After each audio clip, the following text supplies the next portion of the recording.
words from our honored guest. Please keep it going and come to your feet for our honoree, Chef Creole.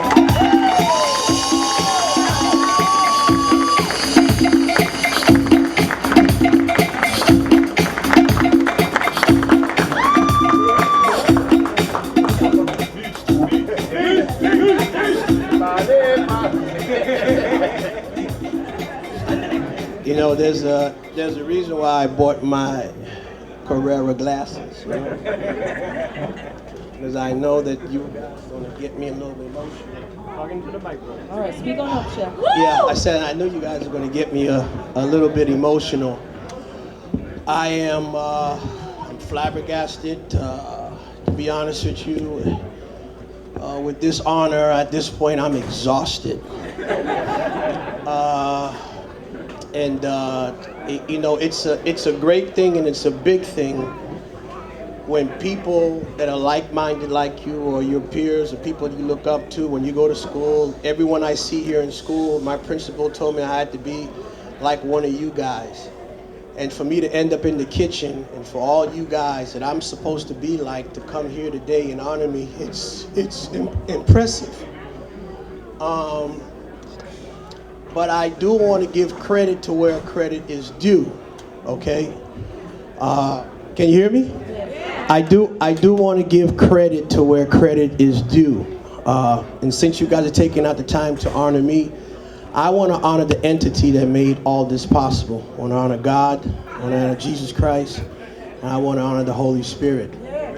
And what's so interesting about my relationship with those entities is that never in my fondest dreams that I ever thought that I'd be doing this, less be in the restaurant business.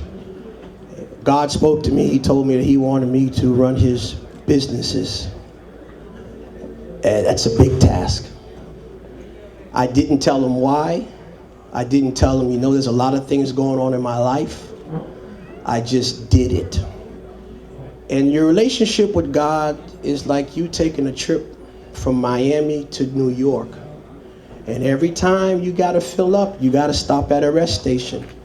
I promise you, every rest station I stopped at, I want to fill up and go back home. Because when you look at the reality of life, you look at all the struggles, you look at how things are so unpredictable. I mean, my wife could tell you sometimes I'd cry and she says, "Why are you crying?" I said, "I cry because I got dirty water inside of me. You got to get all that water out." And for me to do one thing, the one thing that I did that merit the success that I have today, I trusted in God. That's it.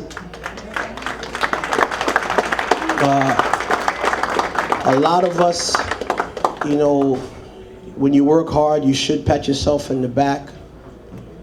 But when things go bad, you tend to know who your creator is.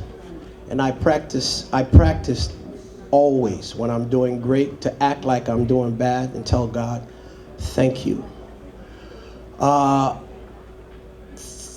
The people that set me up in order for me to be the person that I am today is my mom and my dad right here in the front.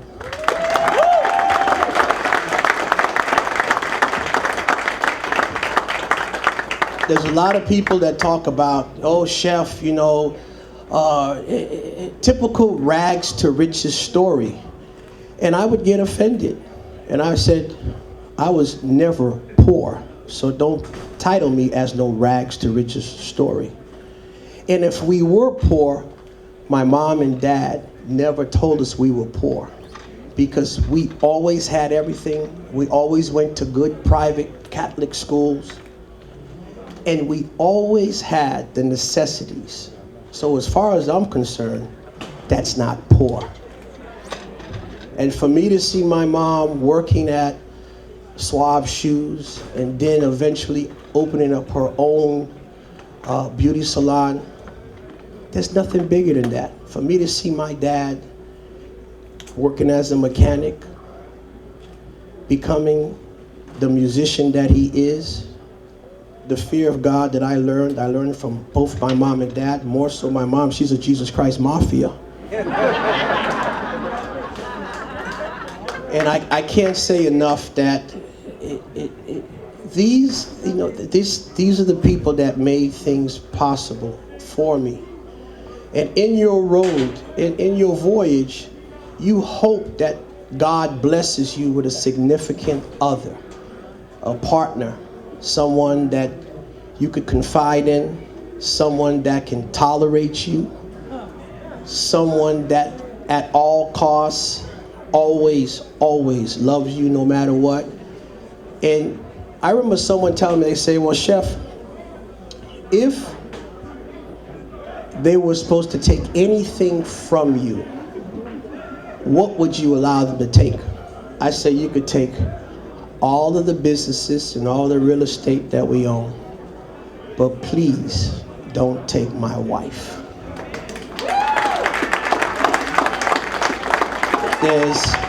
There is not, I can't begin to even describe the kind of woman that she's been in my life.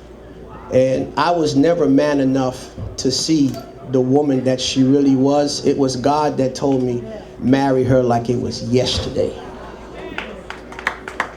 In less than 4 weeks, I married her. Now, do you think I would see the value of her the first 10 years of my marriage? Maybe not. But I tell you one thing. When I did see the value of my marriage, I told God she could have 1 eye and 6 fingers and 2 toes. I would take her any day.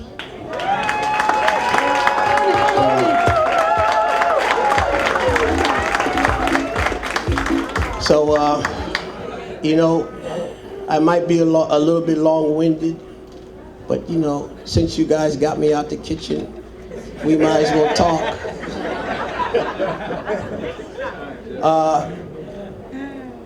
Chef Creole is just not me. Chef Creole is the employees that come to work each and every day. And if I tell you one of the reasons why I stayed in this business is because when I looked at the employees that worked for me, back in 1992, we opened up, 93, 94, 95. When I sat there and looked at those employees, and I say, man, y'all crazy.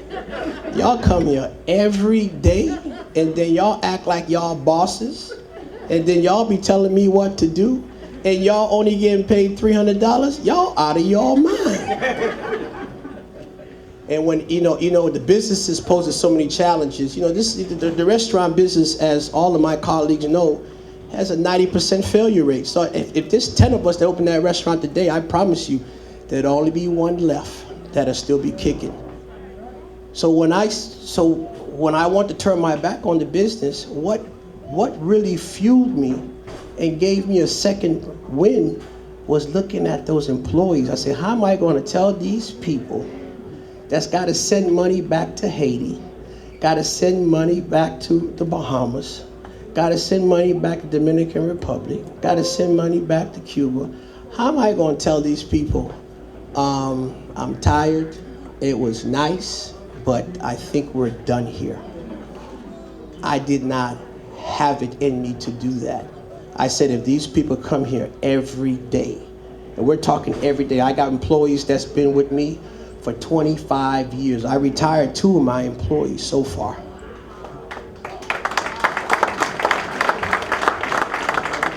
So when you think you're starting off to make some money, and at the end of the day you find out the money is the last thing on the list.